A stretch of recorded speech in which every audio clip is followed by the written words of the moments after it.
I actually was behind Isaac and I was behind James. So they were supposed to come up here first.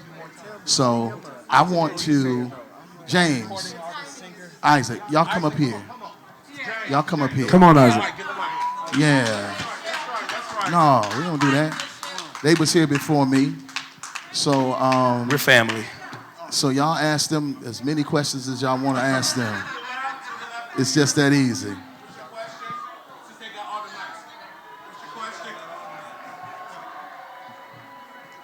Hello, my name is Leah Salino for the Link Entertainment. And, one of the hottest things on the internet, if you want some good entertainment, want a good laugh, is Fortune Live Talent. Period. Listen, y'all be cutting up, and I need to know what's next with this show, and can we expect to see it on network? Well, I'm going to let James talk first since he's the founder of that amazing show. Hey, listen, we're excited that we were able to, have a platform where other people can come and express their gifts and also entertain so many people through it. And what's next, we don't know. We just praying. God has been blessing it.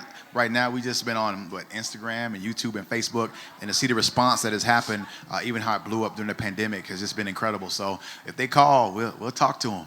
James has been modest. Let me tell you the truth. What's happening is so many people are knocking down our doors right now, and we're just trying to find the right opportunity to go through so many people. So if you guys could just tune in, tell everybody, James Fortune, Isaac Carree. Y'all know us for singing, but y'all don't know that we have another gift, and it's called talent and laughter. My name means laughter. And God used this show literally during the pandemic when people were really going through. And we made people laugh. We made people cry. Yeah. We've been able to bless people, pay people's bills, get people's cars who was about to be repoed, get them out of repo. We were able to do a lot of things. So for God to even breathe on this, it's been like fifth year, right? Yeah. It's been 5 years. We started actually a year or so before, but 5 years later, we're still doing it. So y'all keep us in your prayer. Yeah. Never would have made it. All right, Fred Willis, Soul Prosper Radio back here. Listen, congratulations to you guys, everything you're doing. I want to ask you guys this. You are artists. You've come up through the ranks. You've sang with other people, and you've seen people make things happen for you. I just want to ask y'all about being in a position now to make things happen for others, just like you did with the young lady at Tasha Cobbs' conference. Talk about being in that position. Yeah, well, James has never sung with anybody. James actually has put a lot of artists on. The list goes on, from Sicardi Cortez to Todd Galbraith to Lisa Knowles, Smith, and so many others. So James has never sung with anybody, but You really, I had to double down on that because James hasn't sung with anybody. Yeah. But for me, I've started my career singing with John P. Key and Minna Standard and Kirk Franklin and so on. It's been a blessing to use that platform to give back. I think James and I realized a long time ago that not only are we gifted to do music, but God called us to be a bridge and to help people get from one side to the other in truth and in love. People look at our show sometimes and think, oh, they so mean, they so shrewd, but we're honest. Sometimes church is the only place that celebrates mediocrity. We don't tell people the truth. We don't tell people that's not your gift. You're not good enough in that area. We have something else you can do. And we do it in a way of love where they can receive it, they laugh. And so James taught me that. Yeah. Aubrey, as a matter of fact, Aubrey just FaceTimed us while we were in the Stellar Awards. show. So, yeah, so thank you. All right. Brother Sapp, Wayne Allen, Fort Worth, Texas. This is really a humbling moment because I've seen you, I've witnessed you. My biggest question is, I recently watched your film and I learned a lot more about you that you haven't shared with the public. Why a film, and why give so much of your personal story? Well, one of the greatest blessings of me being able to do the Never Would Have Made It movie is the fact that I executive produced it, I co-wrote it, and I also starred in it. 3 checks. Let me just say 3 checks. Never been done before. And in doing so, it gave me the opportunity to control actually what I wanted people to know. And that's something that usually never happens in the movie industry. Then also, I feel like it was kind of time for me to share some things about my life because a whole lot of people don't know. Between the ages of 12 and 18, at the age of 12, I smoked my first joint. Age of 16, I began to drink and pop pills. Age of 18, I snorted my first line of cocaine. Those are things that people don't know about me. All they see is Never Would Have Made It.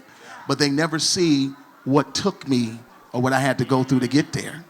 So I felt like it was time for me to share that no matter what walk of life you come from, and no matter how tumultuous it may have been, that God still specializes in turning your life around. Now, let me be clear. I'm not even close to perfect. I'm still messed up, toe up from the flow up. But at the end of the day, I've learned some very valuable lessons. And the major lesson I learned is that translucency, being translucent, is important. Not transparent. You ain't supposed to let everybody see everything. But translucency is what's important in this season. Beautiful. Last few questions this way right here. Somebody said they got it. Yeah. Pastor Marvin Sapp, I love your music. Thank I you. love you guys' music as well. This is a double question. But Pastor Sapp, I'm a big IG social media guru. And there's been so many messages that you have put on Instagram. And one in particular that I shared, I was like, this is too good for a story. So I shared it. And you mentioned about if you're going to be in the room, if you're my friend and you're going to be in the room, you better be in the room to protect my integrity instead of being in the room with people who you know are not a part of what you're trying to talk about. You know what I'm talking about? You mentioned that? I'm a strong believer that loyalty means a lot. And I think we live in a world where loyalty isn't something that we speak to, nor is it something that we deal with often.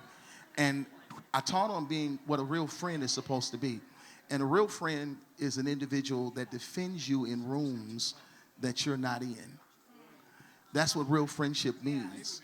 If somebody is sitting at a table and they're talking about me and I'm not in that room, I expect you to defend my integrity because you know who I am as an individual. And after defending my integrity, get up from the table and leave. But if you're sitting at the table and you're listening to people denigrate me, I don't consider you a friend. So I think in this day and time, we have too many people sitting at tables, but not enough people defending people's character and honoring them. So I dealt with that. I dealt with that on a Sunday morning at my church. Yeah. Wow, man. Thank y'all so much. We appreciate it. Love y'all. Yeah.